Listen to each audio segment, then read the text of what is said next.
Hello दोस्तों, नमस्कार। स्वागत है आपका एक बार फिर से हमारे इस चैनल पर। आज मैं बात करने जा रहा हूँ यूपी विधानसभा चुनाव 2022 के बारे में। और इसमें मेरा कुछ पर्सनल थिंक रहेगा, अर्थात व्यक्तिगत सोच रहेगी, और कुछ बाहरी सोर्स द्वारा मेरा कुछ अनुमानित आकलन रहेगा। तो ये सब विश्लेषण आपके सामने मैं रखने जा रहा हूँ। तो पहली बात यह है कि उत्तर प्रदेश का चुनाव जब भी आता है तो जाति, धर्म, व्यक्ति, मजहब विशेष आदि शब्द बहुत ज़्यादा प्रभावित करते हैं उत्तर प्रदेश चुनाव को। ऐसा क्यों?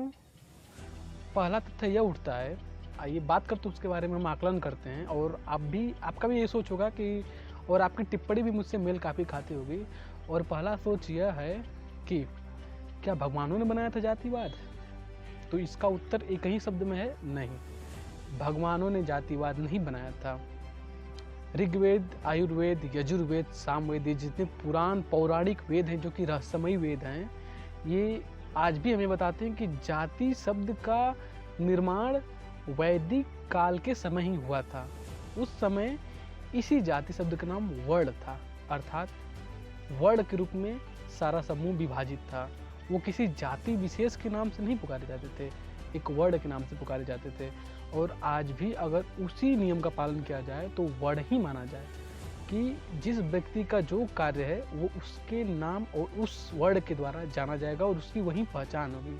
अर्थात कोई शिक्षक है तो ब्राह्मण, कोई सैनिक है तो क्षत्रिय, कोई व्यापारी है तो वैश्य, और कोई साफ सफाई का काम कर रहा है तो शुद्ध। इस तरह से हमारे पुराने सनातन धर्म में परंपरा थी। लेकिन स्कॉलर बताते हैं कि वैदिक धर्म के समय से जाति शब्द का शुरुआत हुआ था और ब्राह्मणों द्वारा मिल करके एक धर्मशास्त्र का गठन किया गया था, जिसके द्वारा के जातियों को फिर विभाजित किया गया। अर्थात ब्राह्मण है, ब्राह्मण का लड़का है, तो वो एक उसका डीएनए रहेगा कि वो अपने पिता के कर्मों को ही सीखेगा और ध्यान देगा। अर्थात उसके पिता अगर अध्यापक हैं तो उसका झुकाव 90% से लेकर 80% से लेकर 90% तक पढ़ाई की तरफ ही रहेगा। तो ब्राह्मण का पुत्र ब्राह्मण होगा। और इसी तरह से कहते थे कि तुम ब्राह्मण के पुत्र हो, तुम कोई ऐसी वैसी जात के पुत्र नहीं हो। और क्षत्रिय कहते थे तुम क्षत्रिय के पुत्र हो, तुम क्षत्रिय के खून हो, राजपूत के खून हो, तुम ऐसी वैसी जात के खून नहीं हो। तो इस तरह से रूढ़िवादी परंपरा के द्वारा जाति शब्द का निर्माण हुआ था। और इसी जाति शब्द के निर्माण के चलते आज उत्तर प्रदेश में सभी पार्टियां अपने अपने पाले में जातियों को कब्जे करने के होड़ में लगी हुई हैं कि कौन सी जाति मेरे कब्जे में कितनी ज़्यादा मात्रा में आ जाए। उदाहरण स्वरूप देख लीजिए, बसपा अभी फिलहाल में प्रबुद्ध वर्ग सम्मेलन कर रही है, सपा करने जा रही है, बीजेपी भी करेगी ही, कांग्रेस तो लगी हुई है कि कौन सी जाति मेरे पाले में आए। उसकी तो धरातल इसी तरह से खिसकी हुई है। तो ये जो जाति शब्द है ना, यह विकास नहीं होने देगा उत्तर प्रदेश में। यह उत्तर प्रदेश नहीं है, भारत के किसी राज्य को ले लीजिए ना, दक्षिण भारत को छोड़ करके आप चुनाव लड़ते हैं तो विकास के मुद्दा पर, भ्रष्टाचार के मुद्दा पे, अन्याय के मुद्दा पे, महिलाओं की सुरक्षा के मुद्दा पे। लेकिन आप वास्तविक में यह तथाकथित सत्य है, कड़वी सत्य है कि उत्तर प्रदेश में जब भी चुनाव आता है तो सभी पार्टियां एक ही मुद्दा, कौन सी जाति किसके पाले में ज़्यादा, अर्थात नारा होता है कि जिसकी जितनी हिस्सेदारी उसकी उतनी भागीदारी। तो यह किसी अच्छे और किसी विकसित राष्ट्र की पहचान नहीं कहलाती है। अगर आपको जातियों से ऊपर उठ करके चुनाव लड़ना है तो विकास के मुद्दा पे, भ्रष्टाचार के मुद्दा पे, कि भ्रष्टाचार न हो, खत्म हो, इस सब के मुद्दों पे चुनाव लड़ा जाता है। लेकिन नहीं, ऐसा उत्तर प्रदेश में आपको देखने को मिल ही नहीं सकता है। क्योंकि हमारे यहाँ जातियों की परंपरा शुरुआत से ही रही है, वैदिक काल से ही रही है, और यह शुरुआत ब्राह्मणों द्वारा की गई थी।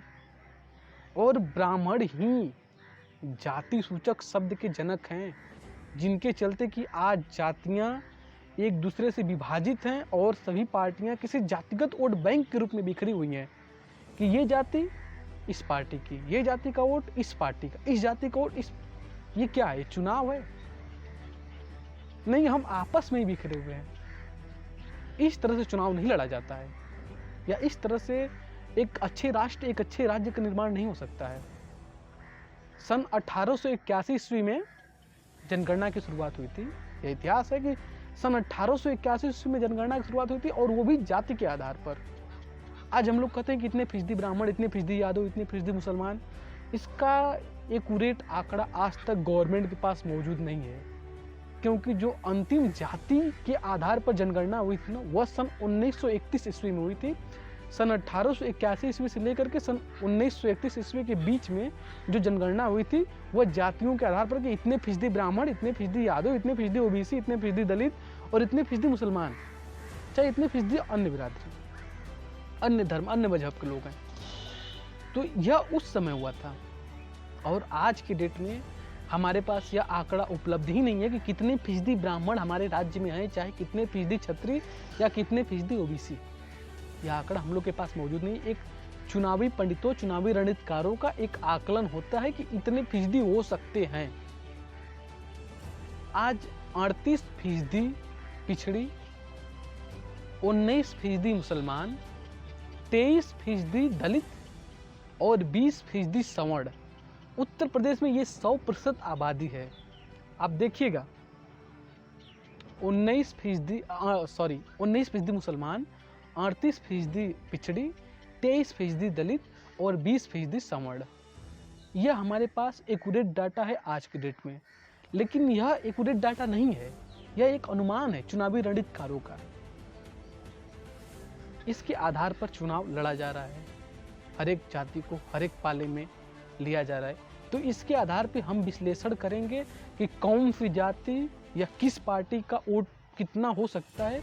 उसका एक ओपिनियन पोल हम लोग अनुमानित करके तब इसी चैनल पर हम उसका विस्तार से विश्लेषण करेंगे कि कौन सी पार्टी को कितना वोट प्रतिशत मिल सकता है, कितना वोट बैंक बन सकता है, उसका कितनी सीट जीत सकती है 2022 के विधानसभा चुनाव में।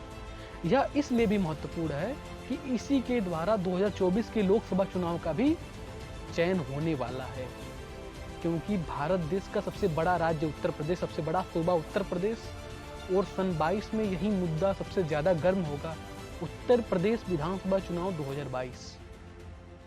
तो आप समझ लीजिए कि किस पाले में आप जाना चाहते हैं, जाति के नाम पे जाना चाहते हैं, विकास के नाम पे जाना चाहते हैं, किस नाम पे जाना चाहते हैं, यह आपको तय करना है, हमको तय करना है, नागरिकों को तय करना है। आज कोई मुद्दा है तो जाति, यह कौन सा मुद्दा, जाति मुद्दा। सन 1951 ईस्वी में सरदार वल्लभ भाई पटेल ने कहा था कि नहीं, हम जातियों के आधार पर जनगणना नहीं करेंगे, यह देश में एकजुटता के खिलाफ रहेगा, यह देश को तोड़ने का काम करेगा। और आज कुछ तथाकथित पार्टियां जाति के नाम पे जनगणना करने का अधिकार मांग रही, जनगणना करवाना चाहती हैं। हमारे पास सन 1951 से 2011 तक केवल SC ST कास्ट की ही जनगणना का एक्यूरेट अर्थात मतलब चयनित आंकड़ा हमारे पास है, उपलब्ध आंकड़ा है, केवल SC ST कास्ट का, और किसी कास्ट का आंकड़ा नहीं है कि हम लोग कितने प्रतिशत हैं। ये नहीं है, ये कड़वी सच्चाई है, और यह हो भी नहीं सकती है। तो आप यह तय करें कि आप कहाँ जाना चाहते हैं और किसकी तरफ जाना चाहते हैं। जहाँ भी जाएं अच्छी तरह जाएं। इसी चैनल पे, अपने में चैनल पे, यूट्यूब चैनल पे एक ओपिनियन पोल ले रहा था कम्युनिटी टैब में, आप जा करके वोटिंग कर भी सकते हैं। अभी भी वहाँ पर ये स्क्रीन पर आ रहा होगा, इस टाइम इतना वोट प्रतिशत इस पार्टी को था, स्क्रीन पर इधर आ रहा होगा, आप देख लीजिएगा। आज आप कहाँ जाएं, कांग्रेस के खिलाफ बोलेंगे तो सेकुलरिज्म आपका खतरे में पड़ जाएगा, बीजेपी के खिलाफ बोलेंगे तो देशद्रोह लग जाएगा। ये आप जाएंगे तो जाएंगे कहाँ पे। जब देश आज़ाद हुआ था तो हम लोग यही सोचे थे ना कि हम लोग एकजुट हैं, हम लोग एक साथ रह के लड़के एक साथ रह के हम लोग एक सशक्त राष्ट्र का निर्माण करेंगे। लेकिन आज वो जो राष्ट्र का हम लोग ढांचा बाना बुने थे ना, ताना बाना, वो टूट चुका है। ये जो 22 की चुनाव है, यह विधानसभा की चुनाव ज़्यादा महत्वपूर्ण है 24 के लिए। आपको सोचना होगा कि आप किस राह डगर पे हैं, कहां पर हमारा देश जा रहा है। एक कड़वा सच यह भी है कि महंगाई दिन प्रतिदिन बढ़ रही है, एक कड़वा सच है। लेकिन कारण भी है कोरोना, कोविड। आपको ही तय करना है दिशा, सरकार, चयन, प्रक्रिया, प्रक्रम, ये सब जो है ना फैक्ट, यह चुनाव में ही आता है काम। तो सपा मैं मुस्लिम यादव समीकरण, बसपा दलित समीकरण, भाजपा सवर्ण समीकरण, और बाकी ओवैसी साहब की नई पार्टी आई है, पिछड़ी, अति पिछड़ी मुस्लिम, सवर्ण मुस्लिमों का वोट बैंक साधने में लगी हुई है फिलहाल। तो हम अभी आंकड़ों के हिसाब से अगर बात करें तो हमारे राज्य में 38% मुस्लिम 38% पिछड़ी वोट है, 38%, 38% पिछड़ी वोट में 11% यादव वोट है। तो ये जो 11% यादव वोट बोल रहा हूँ, ये एक वोट बैंक है सपा का। सपा को मिलता ही है, सत्य है, सपा को इसका 80 से 90% वोट जो 11% यादव है सपा को जाता है। तो 11% यादव हो गए, और जो 19% मुसलमान है उसमें से 13% मुसलमान हो गए। 11% यादव, 13% मुसलमान और 9% सवर्ण अर्थात ब्राह्मणों का वोट। टोटल 33% वोट पाने की जुगत में लगी हुई है सपा पार्टी अपनी सरकार बनाने के लिए। यूपी में अगर आपको सरकार बनाना है तो 33% वोट पाना ही होगा। तो सपा का यह आकलन है कि 11% यादव, 13% मुस्लिम वोट और 9% सवर्ण अर्थात उसमें ब्राह्मणों का वोट, केवल ब्राह्मण, 9% ब्राह्मण वोट, टोटल 33% हुआ, 33% हुआ। ये वोट पाने की जुगत में लगी हुई है सपा। और चलिए देख लेते हैं बसपा का। तो बसपा 23% दलित पर अपना दावा करती है कि 23% जो दलित वोट है वो हमें सदैव मिलता है, और यह सत्य भी है। केवल 19 के चुनाव को छोड़ करके लोकसभा के चुनाव को लगभग 80 से 82% वोट दलित का बसपा को जाता है। तो 23% दलित, और इस बार सवर्णों को साधने में जुटी हुई है, सवर्णों में ब्राह्मणों को साधने में जुटी हुई है बसपा। तो 23% दलित और 10% ब्राह्मण, 33%। इसका भी लक्ष्य है कि ये 33% मुझे मिला तो मेरी सरकार आ जाएगी। अब चलिए बात कर लेते हैं बीजेपी की। तो बीजेपी 38% पिछड़ी में से, बीजेपी जो है 38% जो पिछड़ी वोट है, जो अदर बैकवर्ड कास्ट का वोट है, उसमें से दावा करती है भाजपा कि मुझे 20% वोट मिलता है लगभग। लेकिन मान लीजिए 15 मान के चलिए, 38% पिछड़ों में से 15% वोट जो है बीजेपी को मिलता है। और यह पिछले 14, 17, 19 से जो 3 चुनाव हुए हैं, इसमें 80 से 90% डाटा है जो सत्य डाटा है, और ये मिलता है भाजपा को। तो 15% ओबीसी और 20% सवर्ण में से, वो 20% सवर्ण को अपना वोट बैंक मानती है बीजेपी, ये मेरा ही वोट बैंक है। तो 15% पिछड़ी और 20% सवर्ण, 35%। तो लगभग सभी पार्टियां इसी जुगत में सभी पार्टियां लगी हुई हैं, और अब इसमें जिसकी जितनी ज़्यादा हिस्सेदारी उसकी उतनी ज़्यादा भागीदारी, इसी नारे पे सभी पार्टियां विश्लेषण कर रही हैं। तो यह वीडियो इतना ही था, आपको ये बताना था कि कितने फीसदी हम हैं, क्या हैं, कैसे हैं, क्या आकलन है। और जो अगली वीडियो आएगी उसमें आपको एग्जैक्ट सीट का अनुमान बताया जाएगा।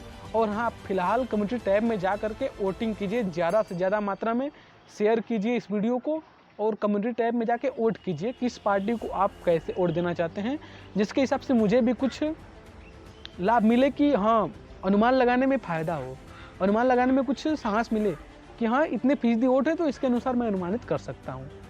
तो आप जाइए कम्युनिटी टैब में आप जा करके वहाँ पर वोटिंग करिए, प्लीज़ प्लीज़ प्लीज़, ये मेरा हाथ जोड़ के रिक्वेस्ट है आपसे।